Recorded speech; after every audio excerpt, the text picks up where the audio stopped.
আগুনের অবস্থা এখন মোটামুটি নিয়ন্ত্রণে, কিন্তু তবুও এখন দেখা যাচ্ছে ভেতরে প্রচুর আগুন আছে, এখনো অনেকেই যেতে পারছে না।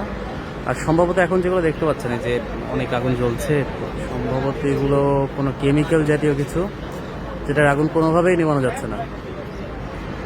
তাছাড়া মোটামুটি ভেতরেও প্রচুর আগুন জ্বলতেছে, মানে এখন অক্ষত অবস্থায় কোনো জিনিসপত্র থাকার কথা না ভেতরে। বাট গুড নিউজ ইজ, মানে এখন মোটামুটি নিয়ন্ত্রণে আছে, আর ছড়ানোর কোনো আশঙ্কা নাই আপাতত। আগুনের অবস্থা এখন মোটামুটি নিয়ন্ত্রণে, কিন্তু তবুও এখন দেখা যাচ্ছে ভেতরে প্রচুর আগুন আছে, এখনো অনেকেই যেতে পারছে না। আর সম্ভবত এখন যেগুলো দেখতে পাচ্ছেন যে অনেক আগুন জ্বলছে, সম্ভবত এগুলো কোনো কেমিক্যাল জাতীয় কিছু, যেটার আগুন কোনোভাবেই নেভানো যাচ্ছে না।